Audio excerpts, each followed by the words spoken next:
दोस्तों आज के वीडियो के अंदर मैं आपको एक ऐसा जजमेंट बताने वाला हूं जिसकी सहायता से बिना तलाक के दूसरी शादी करने पे बाइगेमी के केस के अंदर कोई भी सजा नहीं होगी। यानी कि यहाँ पे अगर ऐसा कर लिया जाता है तो कोई भी पनिशमेंट नहीं मिलेगी। तो माननीय सुप्रीम कोर्ट का ये जजमेंट क्या कहता है और किस तरीके से सजा नहीं होगी बिना तलाक के दूसरी शादी करने पे, यही पूरी जानकारी इस वीडियो के अंदर मैं बताऊंगा। पर करना क्या है, आपको वीडियो को बिल्कुल अंत तक देखना है, तभी पूरी जानकारी समझ में आएगी। क्योंकि आपको अच्छे से पता है कभी भी आधे अधूरी वीडियो से जानकारी समझ में नहीं आती है, इसलिए पूरी जानकारी के लिए वीडियो को बिल्कुल अंत तक देखना होता है। और ये आपका अपना चैनल है, इसको अगर आप अब तक सब्सक्राइब नहीं करे हैं तो पहले इसको सब्सक्राइब भी कर दीजिए और साथ में बेल आइकन को भी दबा दीजिए। तो चलिए शुरू करते हैं। तो वेलकम दोस्तों, मैं हूं आपका अपना एडवोकेट जितेंद्र। तो दोस्तों इस बात की तो आपको जानकारी है कि आईपीसी के अंदर सेक्शन 494 ये कहता है कि अगर किसी के द्वारा बिना तलाक के दूसरी शादी कर ली जाती है तो उसको 7 वर्ष तक की जेल हो सकती है, साथ में उसको जुर्माना भी भरना पड़ सकता है। इसका मतलब ये है कि अगर दूसरी शादी करनी है तो पहले वाले लाइफ पार्टनर से तलाक लेना होगा, तभी दूसरी शादी की जा सकती है। अन्यथा अगर बिना तलाक के दूसरी शादी की जाती है तो इस तरीके की पनिशमेंट मिल सकती है। तो ये तो कानून है। तो इस कानून के ऊपर सबसे बड़ा सवाल ये उठता है कि अगर किसी लाइफ पार्टनर के द्वारा दूसरी शादी की जा रही है और पहले वाले लाइफ पार्टनर के द्वारा अगर उसके अगेंस्ट आईपीसी 494 का केस डाला जाता है तो क्या ये केस इतनी आसानी से दर्ज हो जाता है, डाल दिया जाता है?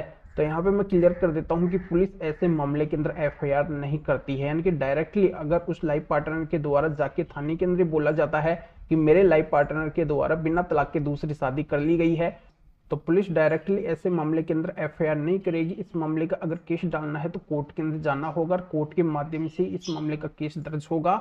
और इतना आसान नहीं होगा, यानी कि जिसके द्वारा केस डाला जाता है उसके द्वारा प्रूफ करना होगा, उसके एविडेंस देने होंगे कि यहाँ पे मेरे लाइफ पार्टनर के द्वारा बिना तलाक के दूसरी शादी कर ली गई है। और जब तक प्रूफ नहीं होगा, एविडेंस नहीं दिए जाएंगे, कोर्ट को कन्विंस नहीं किया जाएगा, कोर्ट कन्विंस नहीं होगी, तब तक उस लाइफ पार्टनर को कोई भी पनिशमेंट नहीं मिलेगी जिसने बिना तलाक के दूसरी शादी करी है। तो ये जानकारी मैं आपको माननीय सुप्रीम कोर्ट के इस फैसले, इस जजमेंट के अनुसार समझा देता हूं। देखो इस मामले के अंदर ऐसा होता है, पति के द्वारा पत्नी के खिलाफ आईपीसी 494 बाइगेमी का केस डाला जाता है कि ये मेरी पत्नी है और इसने बिना तलाक के दूसरी शादी कर ली है। यानी कि हम दोनों का कोई भी तलाक नहीं हुआ है तब भी इसने दूसरी शादी कर ली है, तो इसको 494 बाइगेमी के केस के अंदर पनिशमेंट मिलनी चाहिए। पर यहाँ पे निचली कोर्ट के द्वारा पति की कोई भी बात नहीं सुनी जाती है, पति को निचली कोर्ट से कोई भी सफलता नहीं मिलती है, तो पति के द्वारा इस मामले की अपील ऊपर वाले कोर्ट के अंदर डाली जाती है। अपीलीय कोर्ट के द्वारा पत्नी को बाइगेमी के केस के अंदर पनिशमेंट दे दी जाती है। फिर पत्नी के द्वारा इस मामले को माननीय सुप्रीम कोर्ट के सामने चैलेंज किया जाता है और फिर पति के द्वारा, पत्नी के द्वारा, दोनों के द्वारा वहां पे बात रखी जाती है।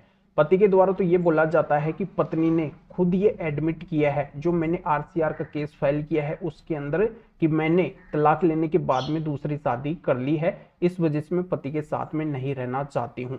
और इसके दूसरे वाले हस्बैंड ने भी इस बात को एक्सेप्ट किया है कि हम दोनों का फिजिकल रिलेशनशिप है। और तीसरा, पति के द्वारा बाइगेमी के केस के अंदर उस व्यक्ति की गवाही करवाई जाती है जिसने पत्नी की दूसरी शादी को अटेंड किया है। उसके द्वारा बताया जाता है कि इनकी इस शादी को मैंने अटेंड किया है। अब माननीय सुप्रीम कोर्ट के द्वारा मामले को बहुत ही गहराई से देखा जाता है। पहला पॉइंट तो माननीय सुप्रीम कोर्ट के द्वारा ये पकड़ा जाता है कि पत्नी ने जो आरसीआर रेस्टिट्यूशन के केस के अंदर ये एक्सेप्ट किया है, ये एडमिट किया है कि मैंने तलाक लेने के बाद में दूसरी शादी कर ली है। तो यहाँ पे तलाक लेने के बाद में उसने दूसरी शादी का जिक्र किया है, तो ये कोई अपराध नहीं होता है कि तलाक होने के बाद में दूसरी शादी हुई है। शायद इस पत्नी की इच्छा पति के साथ में रहने की नहीं रही होगी, इस वजह से इस पत्नी ने ऐसा बोला है। तो यहाँ पे ऐसा बोलना कोई भी अपराध नहीं है, बाइगेमी के तहत इस पत्नी को ये पनिशमेंट नहीं मिल सकती है। और दूसरा, पहले वाले पति के द्वारा ये बताया जाता है कि इस पत्नी का दूसरे पति के साथ में फिजिकल रिलेशनशिप है और दूसरे पति ने इस बात को एक्सेप्ट किया है। अब इस पर माननीय सुप्रीम कोर्ट का साफ ये कहना है कि इस पत्नी का अगर किसी पुरुष के साथ में फिजिकल रिलेशनशिप रहा है तो इसका मतलब ये नहीं है कि ये इसके दूसरे पति है और यहाँ पे बाइगेमी के तहत इस पत्नी को पनिशमेंट मिल जाएगी, ऐसा बिल्कुल भी नहीं होगा।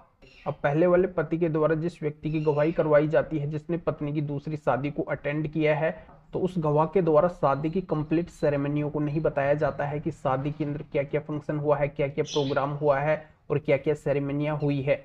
केवल उसके द्वारा 1-2 ही सेरेमनियां बताई जाती है, जबकि कंप्लीट सेरेमनी बताना कंपलसरी होता है, जो उसके द्वारा नहीं बताया जाता है। तो इससे प्रतीत नहीं होता है कि इसने दूसरी शादी को अटेंड किया है।